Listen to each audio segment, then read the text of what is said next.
Лукашенко забароніць мат?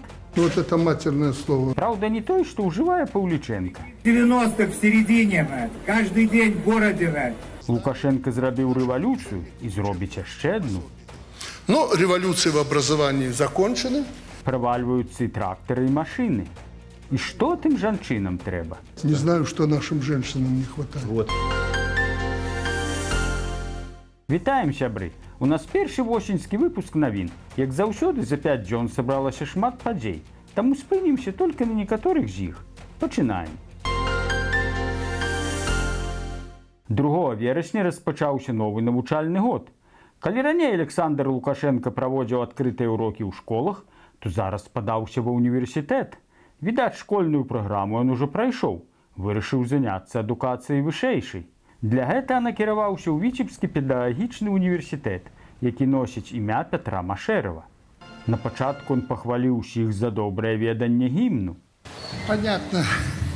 Одни ябаськи, как называют нас, собрались, все знают слова гимна, даже начальники все пели. А пасля яму не спадабалася назва новага факультэту ў Віцебскім універсітэце.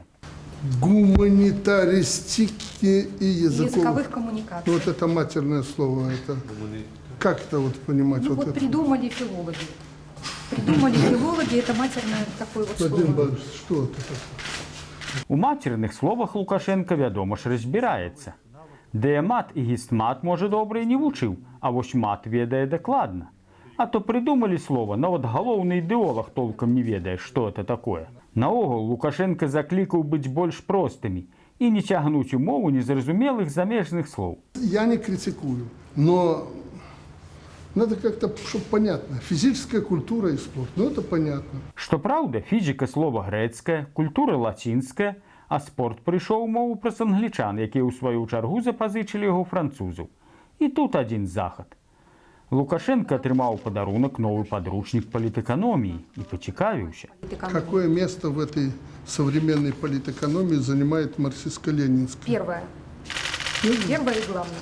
Так, ідэалогія марксізму-ленінізму, якая была прызнаная банкрутам на пачатку 90-х, праз 30 гадоў імкліва адраджаецца ў Беларусі. Як думаеце, пераможа? Пакуль Лукашенко сустракаўся са студэнтамі, яго падначальныя сустракаліся са школьнікамі. У Лепелі на школьную лінейку прыехаў Дмітрий Паўлюченка, былы камандзір брыгады спецназу, а таксама, як мяркуецца, камандзір эскадрону смерці, які выкрадаў і забіваў тых, хто перашкаджаў Лукашенку атрымаць абсалютную ўладу. Ён выступіў перад школьнікамі, правёў першы урок і падарыў дзецям новую форму з так званага ваенна-патрыятычнага клуба. Дарэчы, у 2020 годзе ён таксама кіраваў затрыманнямі пратэстоўцаў у Мінску. Цікава, яго выступ перад школьнікамі гучаў так: з бля і на, як у 2020-м. Банды Тихановской, эти экстремисты, наемники, уголовная среда. К сожалению, молодежь, некоторая часть, опоенная, окуренная, начала громить наш город. И опять ОМОН и спецназ стал на защиту. Такія зараз у беларускіх школах прыярытэты. А яшчэ ў беларускіх школах будуць вучыць праводзіць допыты. Лукашэнкаўскае міністэрства адукацыі зацвердзіла новую праграму факультатыву «Гатовая радзіме служыць» для вучняў старэйшых класаў. І калі раней на гэтым факультатыве азнаёмілі з азамі ваеннай справы, то зараз будуць вучыць праводзіць следчыя дзеянні. Менавіта допыты, вочныя стаўкі, прад'яўленні для апазнання, агляды месца здарэння. Раней ужо зацвердзілі праграму ваеннага перакладу, дзе школьнікаў вучаць рабіць допыт ваеннапалонных на англійскай мове. Відаць, самім НАТО збіраецца ваяваць. Хаця невядома, як з НАТО, але са сваім народам ужо ваююць. Пакуль школьнікаў будуць вучыць, як змагацца з рэвалюцыяй, новую рэвалюцыю на сустрэчы са студэнтамі абвясціў сам Лукашенко. Наша задача в ускоренном формате провести новую научно-техническую революцию. Новы стары лозунг «Дагонім і перагонім ЗША». Вось толькі ў кітайцаў падвучымся, як красці тэхналогіі. Недарэмна туды Коля ездзіў вучыцца. А напісаннем падручнікаў для школьнікаў і студэнтаў заняўся сам Лукашенко. Дарэчы, одну рэвалюцыю ён ужо скончыў. Но революции в образовании закончены. Засталося зараз толькі чакаць вынікаў гэтых рэвалюцый. І яны ўжо сталі праяўляцца па ўсёй краіне. Пад Березіно на Магілёўшчыне загарэўся прэс-падборшчык. Трактарыст заўважыў агонь, адчайна з ім змагаўся, але не дапамагло. Тэхніка згарэла. А ў Смаргоне на Гарадзеншчыне мост не вытрымаў аўтавышкі камунальнікаў, і тая правалілася. Сабраліся людзі, нават міліцыянт прыехаў разбірацца. Відаць, гадае, якой халеры той мост разваліўся. Здаецца ж, і трава навокал абкошаная, і агароджа пафарбаваная, і нават слупкі пабеленыя. А ў горадзе шахцёры ў Салігорску ў фонтан праваліўся трактар. Прычым ужо не першы раз. В парке теперь снова нырнул трактор. Говорят, в реку не входят дважды, входят. Видимо, ЖКХ в прошлый раз за ущерб, наверное, не заплатили. Цікава, што і ў Смаргоне, і ў Салігорску правалы адбыліся на фоне цэркваў. Можа, бацюшкі дрэнна маліліся? Даставаць трактар з таго свету прыйшлося з дапамогай крана. А ў Бабруйску пад зямлю правалілася аўто. Спачатку яго правалілася пярэдняе кола, таму і кіроўцы, і пасажыры выйшлі з машыны. І гэта іх уратавала, бо калі захацелі выцягнуць з дапамогай іншага аўтамабіля, машына цалкам правалілася пад зямлю. Даставаць яе прыйшлося з дапамогай крана. Адзін з рабочых апусціўся на глыбіню до 5 метраў. Менавіта там праходзяць інжынерныя камунікацыі. Адмыслоўцы кажуць, што здарэнне адбылося з-за таго, што размыла грунт. А можа, хто проста пракляў? Да чтоб ты провалился, Ира! А я тебе говорил! Тэрмінова трэба нейкага экстрасэнса запрашаць, каб разабраўся. Тым часам лукашэнкаўскія так званыя праваахоўнікі знайшлі, відаць, вінаватага. Ім аказаўся народны паэт Янка Купала. У чым жа яго віна? Ды больш за 100 гадоў таму напісаў экстрэмісцкі верш «Хто ты гэткі?». Праўда, тады ён такім не лічыўся, але куды тым царскім жандармам да лукашэнкаўцаў? Лукашэнкаўцы яшчэ ў пачатку года выявілі экстрэмізм у вершы Купалы і забаранілі яго. Праўда, вядома, это стала толькі зараз. Такімі тэмпамі ўсю беларускую мову ў Беларусі прызнаюць экстрэмісцкай. А вось рускай мове трэба ўсталяваць помнік, дакладней памятнік рускаму языку. З такой ініцыятывай выступіў 87-гадовы Геннадзь Пацыенка, ураджэнец вёскі Зубакі Лёзнінскага раёну. Ён мяркуе, што пачатак збору сродкаў павінна пакласці казна саюзнай дзяржавы, а там пасыпались бы, пацеклі бы пажертвання. А не паставяць помнік, палохае пісьменнік, будзе як ва ўкраіне.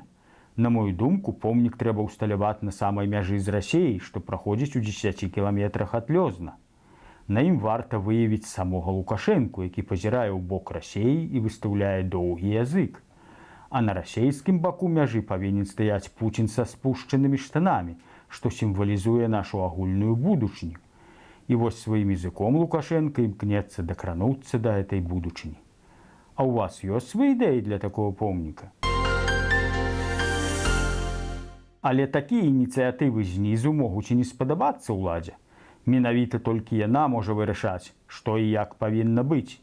Пераканацца ў гэтым нядаўна змог прарасейскі актывіст Артём Агафонаў, які пацярпеў за сваю празмерную актыўнасць у любові да рускага свету. Ён напісаў артыкул пра пераслед прарасейскіх актывістаў з боку лукашэнкаўскіх сілавікоў і патрапіў на суткі. Пра гэта паведаміла яшчэ адна зэт-актывістка з Віцебску Эльвіра Мірсалімова. Маўляў, і тут змагары вінаватыя. Вось ніяк не даходзіць, што любіць Расею дазваляюцца толькі з дазволу чыноўнікаў і пад іх кантролем. А то хочуць быць свяцейшымі за папу рымска. Зусім там разбэсціліся, як Лукашенко казаў. Вось міністр культуры Анатоль Маркевіч правільна разумее палітыку Лукашэнкі. За ўсё, што адбываецца, трэба дзякаваць у першую чаргу яму. Но благодаря поддержке главы государства, правительства, наших строителей, работа проведена колоссальная. В очень сжатые сроки мы получили новый учебный корпус. Хутка і сонца будзе ўставаць на ўсходзе, дзякуючы Лукашэнку. І дзякуючы яму ж заходзіць на захадзе.